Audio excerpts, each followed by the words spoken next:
The Edmonton Oilers added one of my favorite players in the entire National Hockey League in Andrew Mangiapane earlier in the week. What does the winger bring to the Edmonton Oilers on today's edition of Locked On Oilers?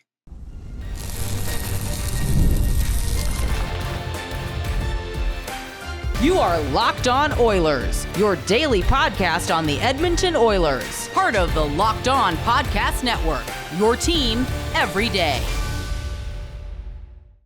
This Friday, 4th of July, down here in the States edition of Locked On Oilers. I am your host, Nick Zararis. I just wrapped up my third season as a host on the Locked On Podcast Network, and I want to thank everyone that is making Locked On Oilers their first listen of the day. Locked On Oilers is a part of the Locked On Podcast Network, your team every day. And today's show is brought to you by our friends over at Gametime. Download the Gametime app, create an account, and use code LOCKEDONNHL. $20 off your first purchase. On today's show, we are going to talk all things Andrew Mangiapane. Going to talk about his usage, what he brings to the table from a raw skill set wise. We'll talk a little bit about the math of his counting stat production in our second segment, and then we will tie a bow on today's show, breaking down why I think this is a worthwhile gamble for the Edmonton Oilers. So to start things out, I think it's really important that we talk about Mangiapane in the context of his usage. Whenever we do these deep dives and we really explore what a player brings to the table value-wise, I really try and explain why context is so important. And I don't think it's a coincidence that a lot of the misunderstanding and the frustration people have generally stems from this component of a player evaluation. It's one thing to say this guy averages 20 goals and 20 assists per season. It's another to go a level deeper than that. Well, how many minutes per game do they play? Do they play special teams? Who are their most common line mates? What's their quality of competition?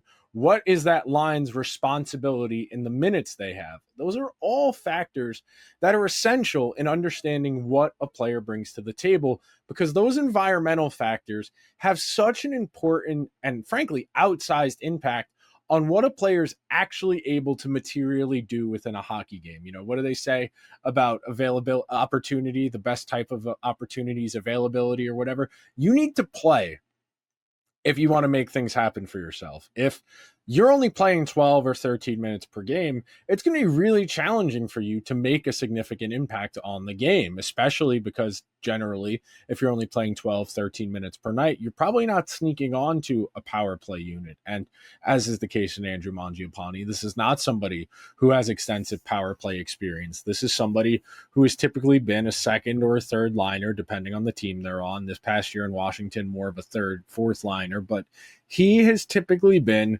what we would classify as a supporting cast member, someone who has an essential role to play in the big picture of the team's success, but not somebody who's going to actively and individually drive that success. Now, we'll talk more about his metrics and how his offense comes together in our second segment, but in a snapshot, this is a very functional hockey player. This is someone who's got above average skating, somebody who's very good on the forecheck, who's got above average puck skills. And frankly, we've been waiting. I shouldn't say we.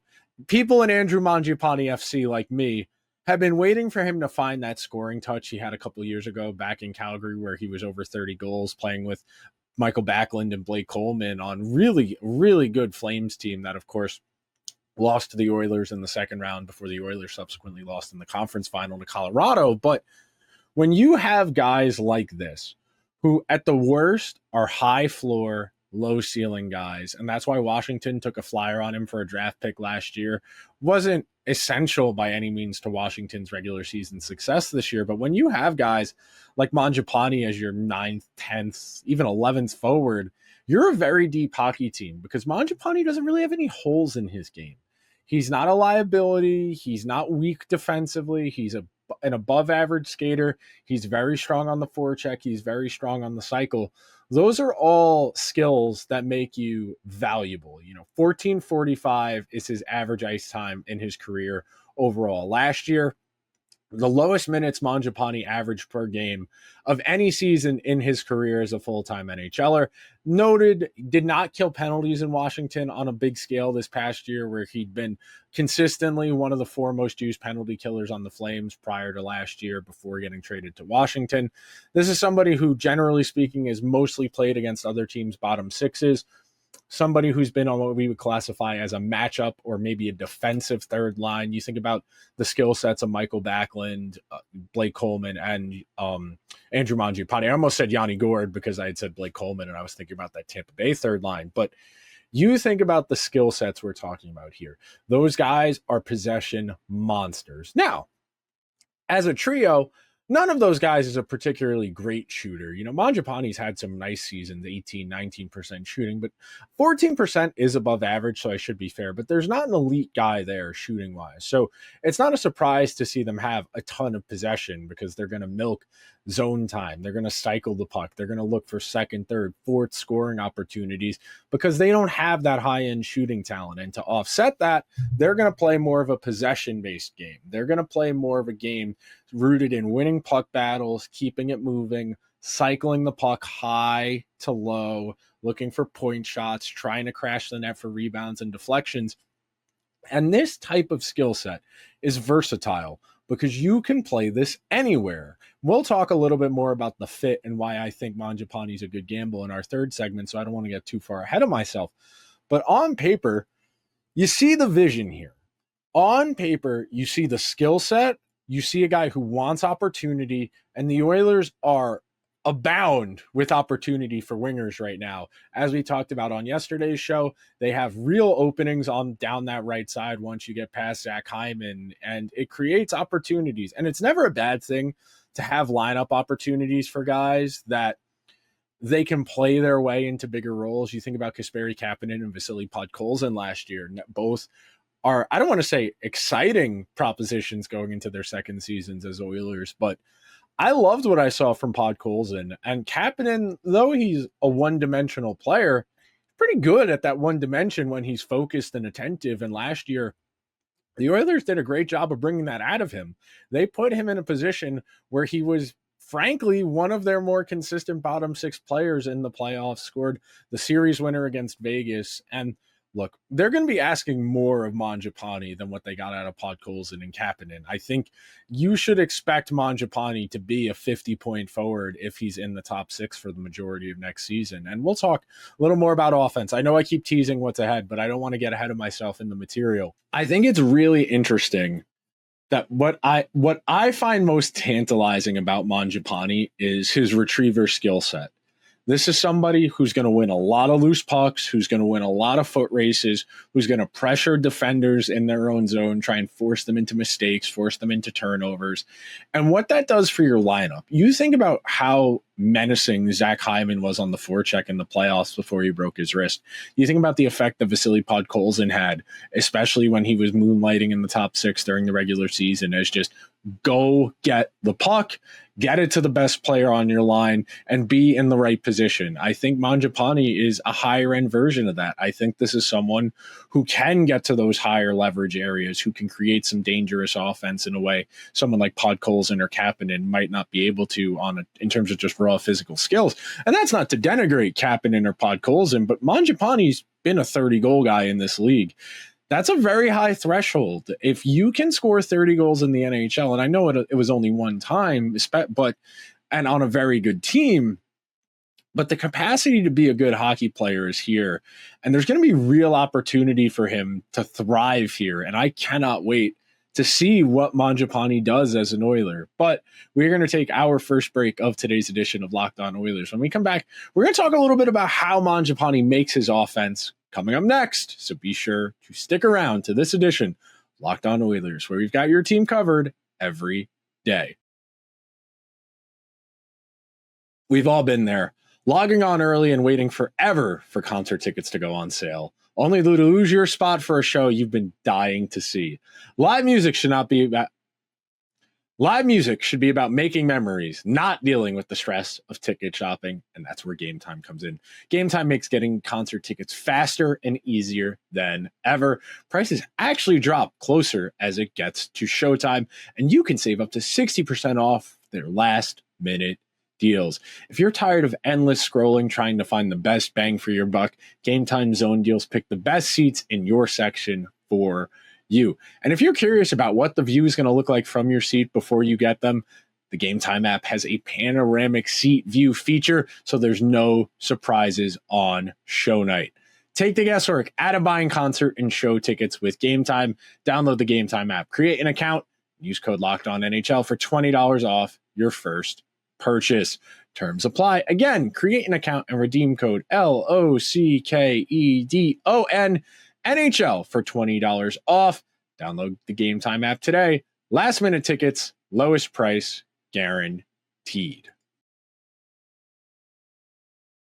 Thank you to everyone who is hanging out on this Friday edition of Locked On Oilers as we're breaking down Andrew Mangiapane, the newest Edmonton Oiler, I think, if they haven't signed anyone by the time this episode goes out. But when we're talking about upside plays, one of the real determining factors in how excited you should be is the sustainability of their offense. How do they create their offense? How do they find ways to contribute to chance creation? Because there are a lot of ways to create offense. The most straightforward, skate the puck at the net and shoot it. There are more intricate ways where you're what I would classify as a link-up player, similar to what a midfielder does in soccer, where you're going to do a lot of the dirty work. You're going to win 50-50 pucks. You're going to get the puck to somebody who's going to eventually make a play. And that type of interplay is an essential component of dangerous offense, because when you have that in your arsenal, in your toolbox, you can start to wear the other team down. And that was something the Oilers did a tremendous job of from game 3 of that Kings series through about the midway point of that Dallas series, is they started to wear other teams down. They were rolling 4 lines. All 4 of them had 50% or better goal splits. They were controlling play. They were controlling the tempo of play. They were actively making the other team uncomfortable. I think Mangiapane can nicely contribute to that. I think his forechecking ability is something that'll be welcomed in the top 6. We talked about his puck retrieval skills. Somebody who has the capacity to win loose pucks and find a way to get the puck to a Connor, to a Leon, to a Bush. And when you have this type of guy who does have a little bit of a scoring touch on top of those puck skills, it creates an interesting dichotomy. Because when we talk about line makeup and combinations, the 3 archetypes, at least to me, the ones I have operated under are shooter, distributor, retriever. When you have somebody who has a little bit of retrieval and a little bit of playmaking, distributing, you get a little more opportunity. You have more plays. When you're a one-dimensional guy, people know the play is going to die on your stick. Either you're going to pass or you're going to shoot. And look, there aren't enough multifaceted players for one-dimensional guys to not be important. There are plenty of guys who I would classify as very limited in terms of their skill set. But because they are so good at that one skill, they stay in the NHL. You think about Corey Perry, who's great in a phone booth where any puck within reach of him, he's going to find a way to make a play on it, and then the net front stuff. But by and large, he's not winning foot races. He's not killing penalties. He doesn't have a one-timer. He doesn't block shots. He doesn't fight. He doesn't throw a lot of hits. But he's very tactical in his movement. He's very efficient in his movement to make up for his lack of foot speed. He finds ways to make plays, and that puts you in a position where you need to master your craft. And I think Mangiapane, in a reduced role in Washington, saw himself as more of a contributor, somebody who's going to help the boat along, but isn't really doing a whole lot of paddling themselves. I think in Edmonton, he's going to have a real opportunity to peacock, to spread his wings and fly a little bit. And it's very exciting. It's very opportunistic. When someone's career average is 20 goals, that's really workable. If you're going to get 20 goals out of Mangiapane, that's effectively going to make up for losing Evander Kane. And I know Evander Kane has generally been closer to that 30 goal threshold as opposed to the 20 goal threshold. But if you can get 20 of those 30, okay, then you only need 10. You can find a way to manufacture 10 more goals in your overall season total.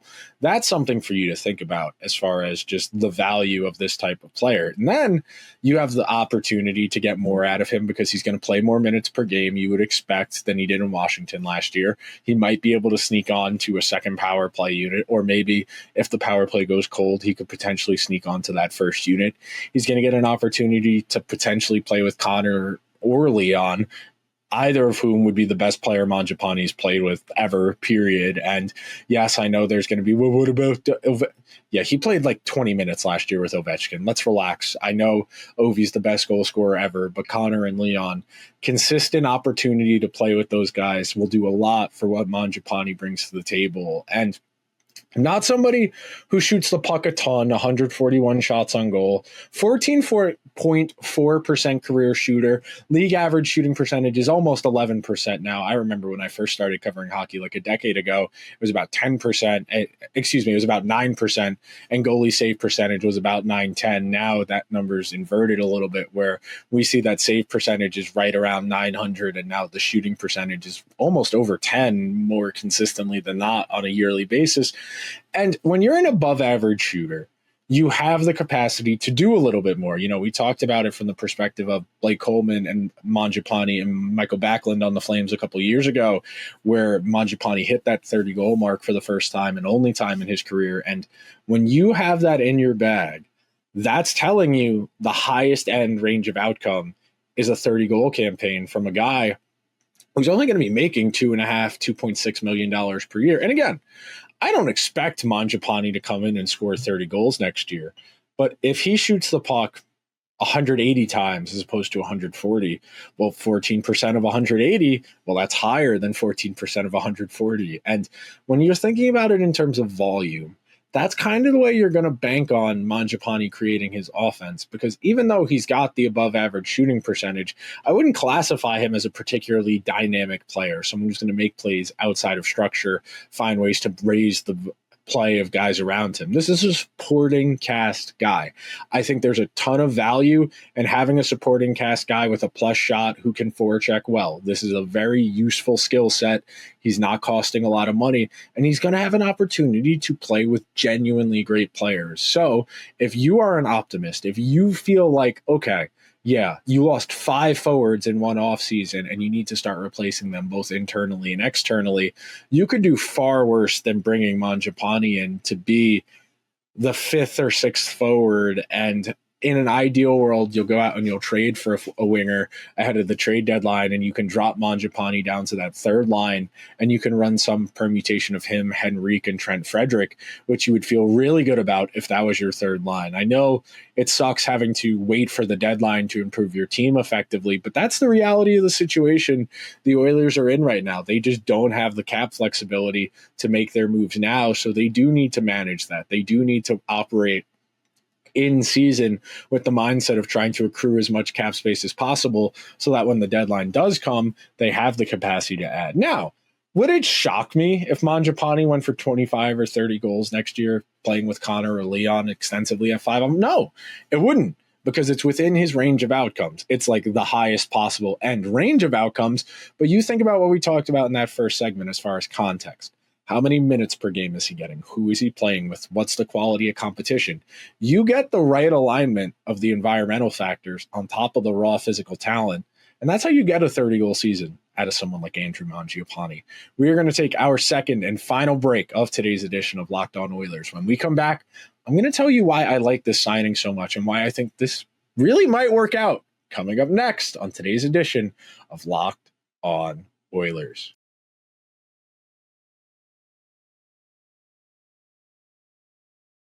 Thank you to everyone who is hanging out on this Friday edition of Locked On Oilers down here in the States, 4th of July. I will be at the Yankee Met game later today. I'm very glad about that. I want to take a moment. I know this is a hockey show, but losing Diego Jota yesterday was really tough. Losing Diego Jota, one of my favorite soccer players, and one of the types of guys that, you know, you're happy they're on your team, the type of guy who you're proud of that they're on your team, the type of person, the type of competitor, and you throw that all together, just kind of a really unspeakable, unfathomable loss for the Liverpool community and the soccer community at large. And I know this is a hockey show, but I did want to take a second because that's one of my guys. And I don't want to lump Mangiapane in that box, but that's the type of when I am invested in a guy, when something about a player's game speaks to me and I care, I want to see them succeed. And in the case of Mangiapane, this is someone I really do see that high-end vision for, and I think has a ton of utility on a good team. I think in an ideal world, he's on your third line. I think for much of next season, you'll likely see him with Leon. Whether it's on the left or the right is up for a bit of conjecture. He's played both. I know he prefers the right. Anecdotally, I know he prefers the right, but they can make it work if he wants to play on the left. I think if you wanted to, you could make a supercharged version of that Podkolzin, Arvidsson, and Draisaitl line last year, where you put Leon coming off a 50-something goal season, leading the league in goals, with two great puck retrievers and Mangiapane, who's an above-average shooter. And you're going to have the mechanics of a really good line, because all three of those guys are very adept at winning puck battles. All three of those guys are great at using their bodies for leverage to create space for themselves, both in terms of winning puck battles and in terms of creating space for offense. You give Leon two great puck retrievers, puck chasers, and you tell him, hey man, shoot as much as you want.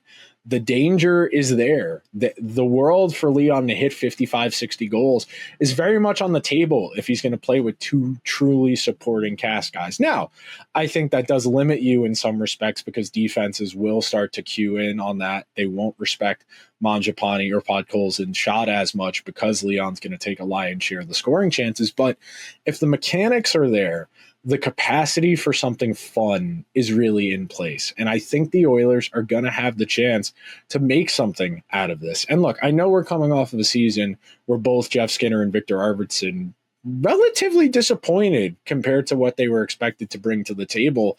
I understand if people are a little more bearish on free agent acquisitions, especially in the winger market after how last year went. But I think Mangiapane plays a type of hockey that Chris Knobloch is going to feel comfortable with utilizing in those high leverage situations alongside the team's best players. And it's not written in stone. You know, what makes a guy successful in Calgary or Washington won't necessarily make them as successful as an Oiler. And we have to walk that line. It's one of the real challenging factors as far as free agency goes, because we don't know how guys are going to adapt to different lineups, different roles, different responsibilities, different systems. There are so many variables that go into counting stat production in the NHL. It's why counting stat production is not the best way to evaluate guys. But when we're talking about Mangiapane, this is a guy who's never had a negative goal share, and never had a negative expected goal share, never had a negative high danger chance share.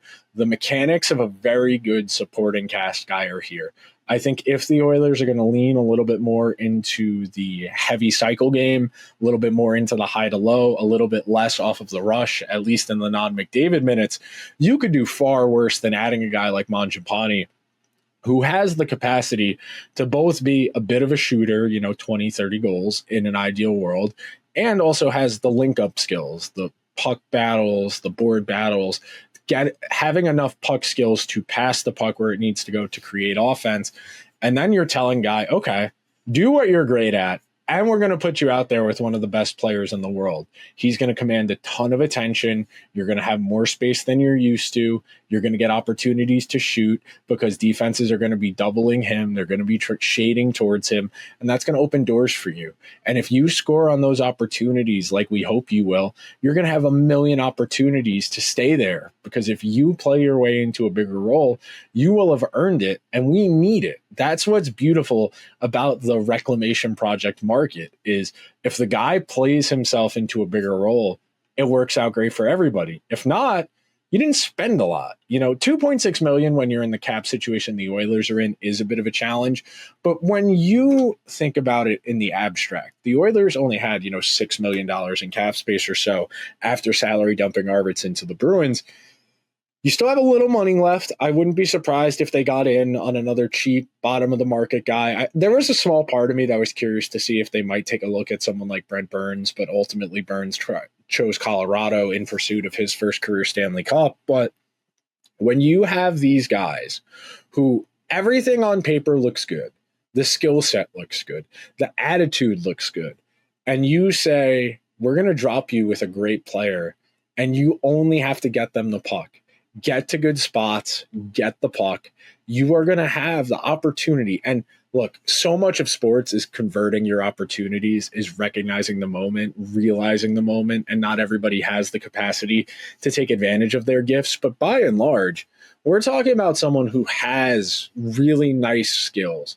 And even if the goal scoring doesn't manifest, the puck retrievals will be there. The penalty killing will be there. I do think we should probably talk about that at some point next week. Just, you think about all the personnel, the penalty kills lost over the last year and a half between guys leaving last year and guys leaving this year. And you have some opportunities there. I'll be curious to see if we see McDavid killing penalties with more regularity than we did even in the playoffs last year, where I know Chris Knobloch felt pretty good about using that as a bit of a change of pace to shake things up. And instead, the Oilers are looking at this as, we need to fill in lineup spots.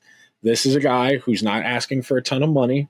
The skill set fits nicely with a vacancy we have. And you think about it like this. The low end of this spectrum is you get another Podkolzin, 10 goals, 15 goals, forecheck, occasionally penalty kill, though I think Mangiapane will be a staple on the penalty kill, unlike Podkolzin. Supporting role, he's not going to shoot a lot, but because he doesn't shoot a lot, he's going to get space. Because he gets space, he's going to have opportunities to shoot the puck. He's going to shoot probably at a higher than career average pace because he's going to have more opportunities, because he's going to play with the best forwards he's ever played with on a regular basis. So the best version, and look, I don't think Zach Hyman, I don't think Andrew Mangiapane is going to be a 30, 35, 40 goal guy. I think that would be crazy. That would be reminiscent of the transformation Tampa Bay was able to get Brandon Hagel to undergo, where Hagel was one of the 10, 15 best players in terms of even strength counting stats last year. And I don't think that's in the cards for Mangiapane. He's not that type of player. And I don't think he has the runway to grow to the same degree that Hagel did when Tampa Bay had acquired him. But the best version of this is you got a Walmart Zach Hyman. You get 20, 25 goals, a forechecking menace, somebody who's adept at the cycle, not as physical as Hyman, not someone who's going to win at the net front per se. Someone who's going to win a lot of board battles for sure, but not someone who's going to win at the net front as much. He's not as big as Hyman. He's not as strong as Hyman. But everything about this signing makes sense on paper. Ideally, you would have liked a higher end piece, whether it's Besser or Nick Ehlers or Marner, whoever you're thinking of. But they could have done far worse than Mangiapane on the deal they signed him to. This is not particularly expensive. It is not for long term. This is going to work out pretty nicely in theory. It's just simply going to be a matter of, can the Oilers go out there and can Mangiapane execute? But that will just about do it for this Friday edition of Locked On Oilers. Thank everyone that made Locked On Oilers their first listen of the day. Locked On Oilers is a part of the Locked On Podcast Network, your team every day. Be sure to check out Locked On NHL wherever you get your podcasts. Subscribe to Locked On Oilers wherever you get your podcasts. If you're listening on Apple or Spotify, leave the show a 5-star review. If you're watching over on YouTube, hit the subscribe button, hit the like button, leave a comment on the video. Let me know what you're thinking about Andrew Mangiapane. I will talk to you guys on Monday. Everyone have a safe and fun weekend. Until then, let's go Oilers.